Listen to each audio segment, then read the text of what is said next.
Mkuu wa Mkoa wa Kigoma Simon Siro ameagiza kufanyika kwa uchunguzi wa haraka kubaini chanzo cha moto ulioteketeza vibanda 9 vya wafanyabiashara katika kata ya Kibirizi, manispaa ya Kigoma Ujiji.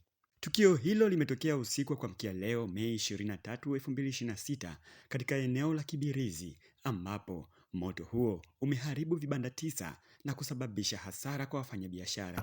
Banda la dada lenye ambalo nilofika na bomoa ndo nikaanza kutoa vitu.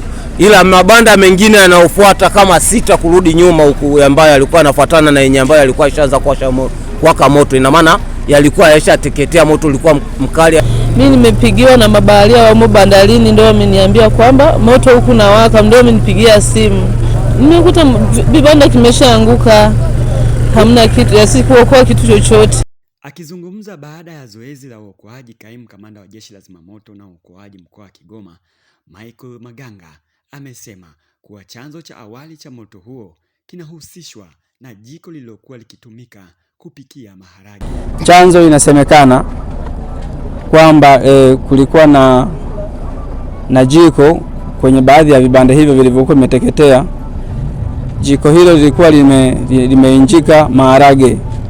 Kwa kipindi hicho mhusika hakuwepo, na ndipo baadaye moto ukawa umetokea pamoja na kuweza kuenea katika vibanda vingine. Hata hivyo, amesema uchunguzi zaidi unaendelea ili kubaini chanzo halisi cha tukio hilo. Wakati huo huo, mkuu wa mkoa wa Kigoma Balozi Simon Siro ametembelea eneo la tukio na kutoa pole kwa wahanga, huku akieleza kuwa serikali inaendelea kufanya tathmini ya hasara iliyosababishwa na moto huo. Kwa hiyo ndugu zangu, uzembe wa mtu mmoja unaweza kutuletea tatizo.